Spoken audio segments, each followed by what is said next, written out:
I was addicted to masturbation watching PRN for almost 5 years, and this is what I learned from it.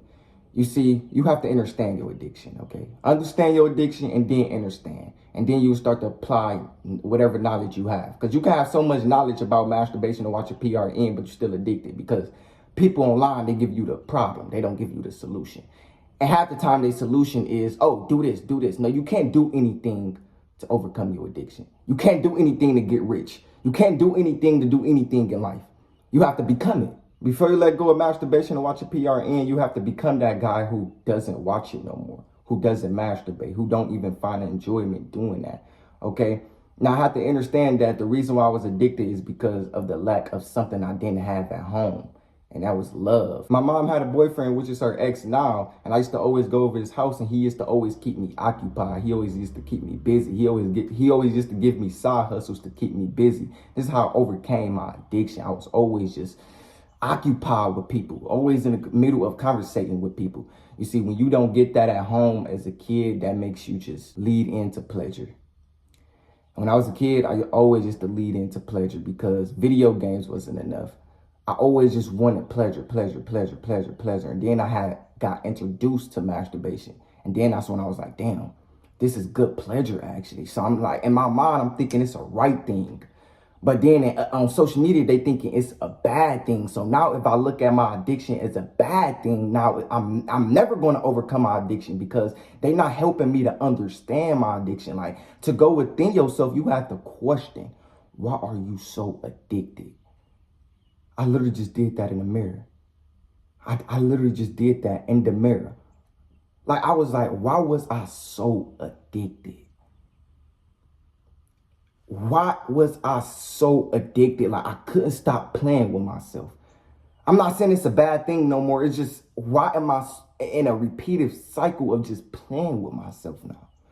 Like, what, is it something wrong with me? Like, why do this keep happening, right?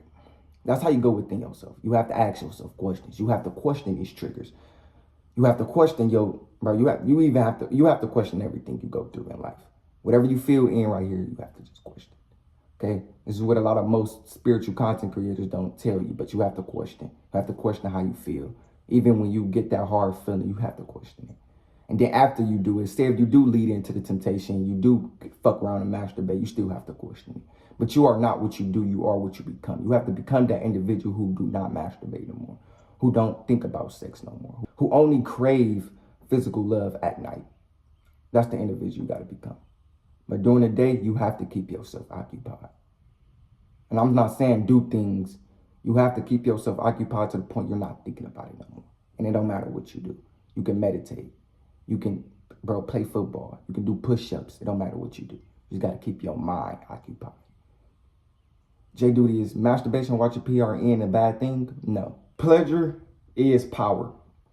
And power is pleasure. Good is bad. And bad is good. They both play the same roles. So you have to understand what is the addiction is teaching me about myself. Because it's just leading you on to loving yourself. Pleasure is love. And love is pleasure. It's the same thing. This is why when you masturbate, you feel like you in love. This is why when you fuck a girl, you feel like you in love.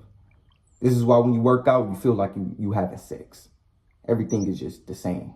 You have to understand what is addiction is showing you. It's just showing you how to love yourself. If you look at it that way, you will overcome it. Because then you will start to do things differently to definitely love yourself in a different way. It's literally just how you express yourself. You just expressing yourself differently. It's a journey of your story to your book. And once you understand why you're so addicted, you start to overcome your problem. You will start to love the fact that you was addicted because it made you this individual you are today. Everything is just about love. It don't matter if you're going through a lot in life. It's just showing you how to love yourself. Life is just showing you how to properly love yourself. It don't matter if you're addicted to such and such, you're addicted to drama, you're addicted to pleasure, you're addicted to discipline. At the end of the day, it's just showing you how to love yourself.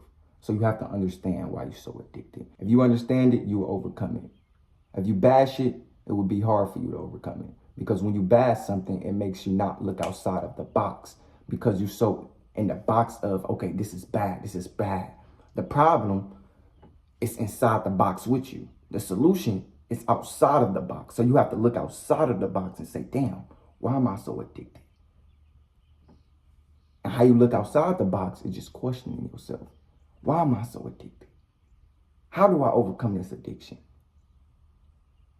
How do I let go of this sexual fucking spirit that's attached to my soul? First, we have to understand what an addiction is, okay? It's basically when your brain just do things in a pattern every single day. So it's basically when your brain just do things repeatedly, over and over and over and over again. Even when you get done masturbating, 5 minutes later, you do it again. Mom tell you to go take out the garbage. You get an attitude because you wanted to bust your nut.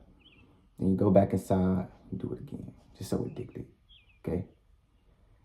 The biggest enemy when I was addicted to masturbation, watching PRN for 5 years, was my room. I didn't like my room. My room was my biggest enemy. It wasn't a dude down the street from me.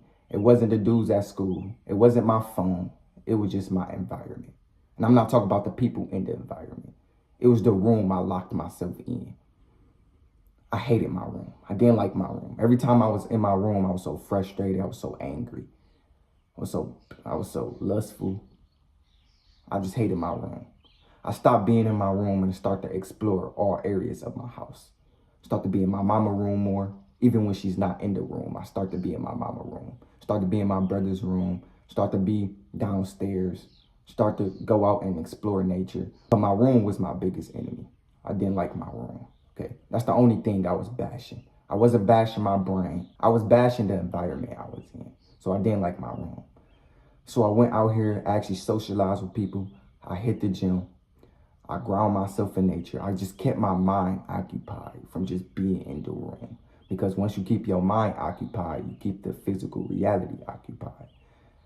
So you can't be one without fear, depression. You can't be one with that. Once you feed into that, once you feel like you're entitled to that energy, this is where spirits come along. So when you're entitled to low vibrational energy, this is where they cause you to not think outside the box. Because you have to be one with another emotion. Even though you feel unhappy, something in your life has to be your happiness. And it can be something simple. It can be conversating with people. Jayyduty, I love conversating with people. I love conversating with men. I love conversating with women. I love hitting up my homegirl and just talking about different things in life. I just love conversating with people because that keep me distracted from destructing my mental health. And I wouldn't necessarily say destructing my mental health, but feeding into pleasure. Because even though I love pleasure, but I understand what this pleasure is doing to my brain. I don't like to be addicted. It's not the fact that you hate masturbation, you just don't like to do this shit every day. Because a person who just masturbate after 5 years, he can be like, oh, I love masturbation. But a dude who's been doing it for like 10 years, he can be like, bro, I hate it. I just don't like it.